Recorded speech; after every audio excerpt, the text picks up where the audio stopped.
Bueno, a continuación vamos a resolver un ejercicio de transformadores.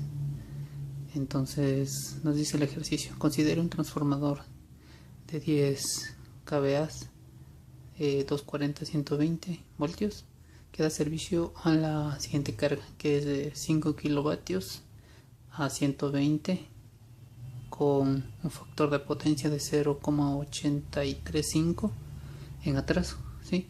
Entonces nos pide determinar, calcular, el fusible para el lado primario, ¿sí?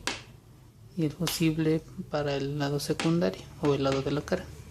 También nuestra relación de transformación, la pérdida de línea, nuestra corriente primaria, ¿sí? Y nuestra corriente de carga o corriente secundaria, ¿sí? Entonces, ¿cómo se representa un transformador? Lo podemos ver de la siguiente manera, ¿sí? Entonces se representa el núcleo de hierro, ¿sí? Con las dos líneas, y de esta manera siempre aquí están la representación de 10 kVA. Entonces a continuación vamos a encontrar la corriente de la carga, ¿no? Entonces tenemos que aquí es una carga de 5 kVA, ¿sí? Es a 120 voltios, un factor de 0,835 en atraso. Entonces sabemos que la potencia es igual a que, en este caso, la potencia de carga va a ser igual al voltaje de carga por la corriente de carga, ¿sí? Por el coseno de teta. Entonces, si despejamos la corriente de carga, tenemos que la corriente de carga es igual a la potencia de carga que multiplica al voltaje de carga por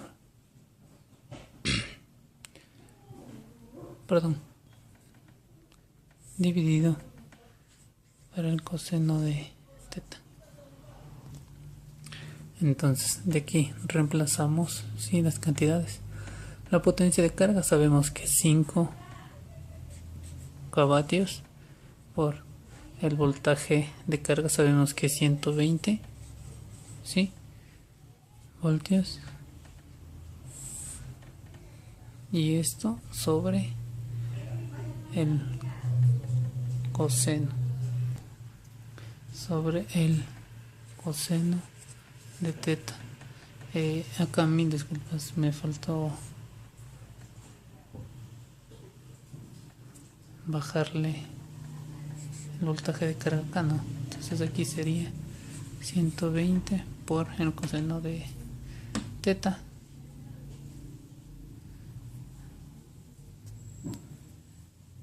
En este caso el coseno de teta, como es el factor de potencia, es por 0,835, ¿sí? Y esto nos da una corriente de carga de 50 con un ángulo de menos 33,38 grados, ¿sí? ¿De dónde sale este ángulo? Del coseno menos 1 del factor de potencia, ¿no?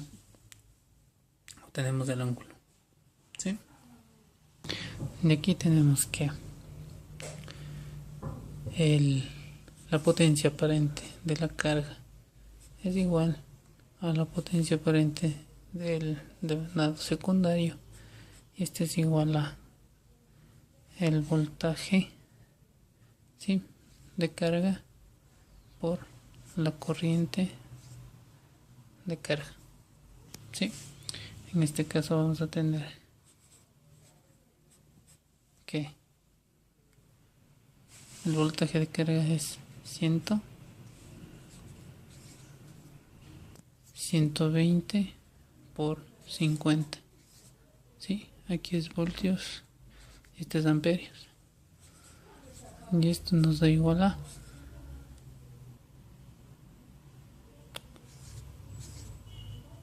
6000 voltiamperios. Entonces de ahí recordamos la fórmula de la potencia, que la potencia aparente del devanado primario es igual a la potencia aparente del devanado secundario, ¿sí? Que en este caso es 6000 voltiamperios. Entonces, de aquí podemos sacar que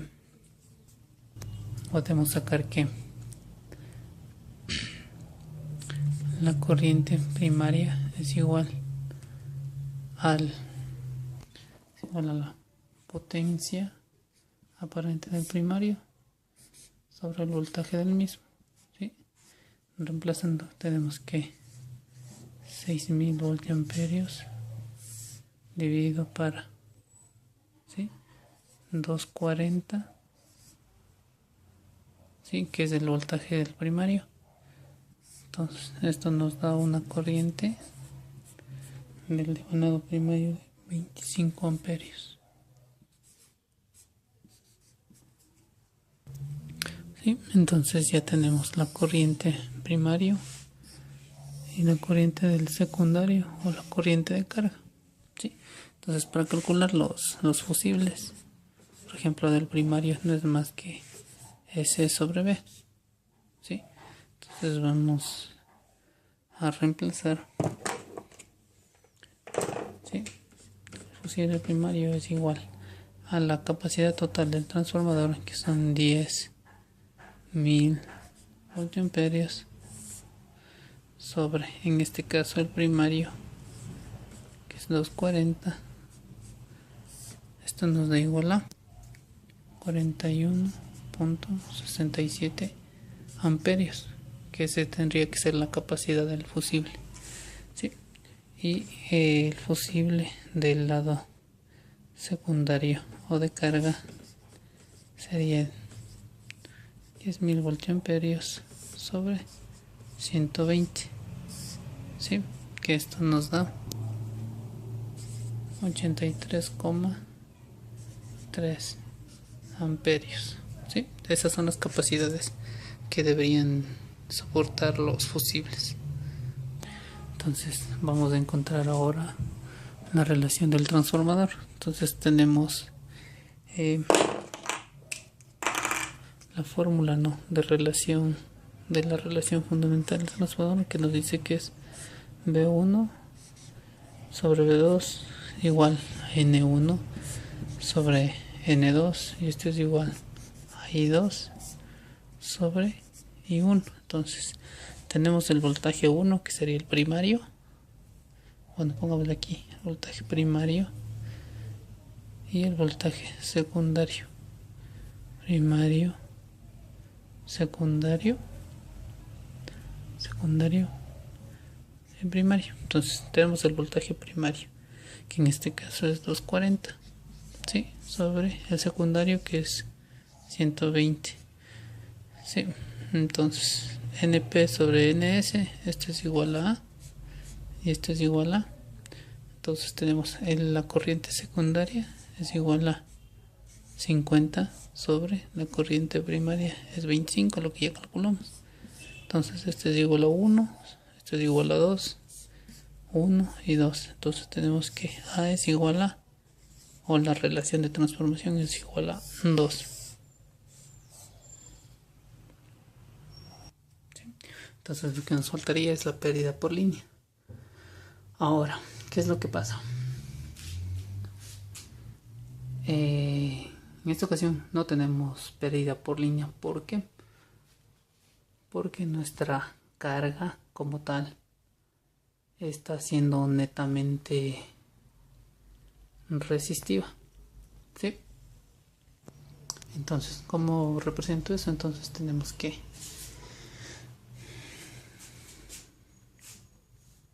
la impedancia es igual a que al voltaje sobre la corriente, ¿sí? Entonces esto sobre un ángulo de desfase y este sobre su respectivo ángulo.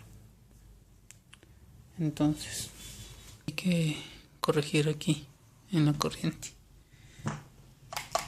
¿sí? Entonces la corriente, el ángulo es positivo, porque el coseno a la menos 1 de 0,83,5 nos da más 33,38 grados, ¿sí? estar equivocado. Entonces, ese ángulo es el mismo de la impedancia. Entonces ahora sí tenemos que el voltaje 120 dividido para 50. Sí, nuestro ángulo es el mismo de la impedancia y es el mismo que tenemos en la corriente, que es de 33,38 grados. Sí. Entonces, la impedancia es igual a 2.4 con un ángulo de 33,38 grados. ¿Sí? De aquí debemos transformarlo a representación. ¿Sí? Entonces aquí tenemos, entonces, en forma cartesiana, como se lo representa, simplemente multiplican el módulo 2.4 por el coseno del ángulo más 2.4 por el seno del ángulo y tenemos la parte real y la parte imaginaria. Entonces la potencia se calcula respecto a la parte real, la potencia de pérdida, porque la parte real es la que nos hace la pérdida. ¿Sí? Entonces esta es la fórmula. ¿Sí? Entonces la potencia de pérdida va a ser 50 amperios al cuadrado por 2. ¿Sí? Y esto va a ser igual a 5 por 5, 25, 50 al cuadrado, ¿sí? 2 ceros, y esto por 2, y esto nos da igual a 5 caballos. ¿Sí? ¿Sí? ¿Por qué nos da 5 caballos? ¿Sí? Es la potencia perdida, no es más que, en este caso de transformador ideal, es la potencia que está consumiendo, ¿sí?, la maquinaria.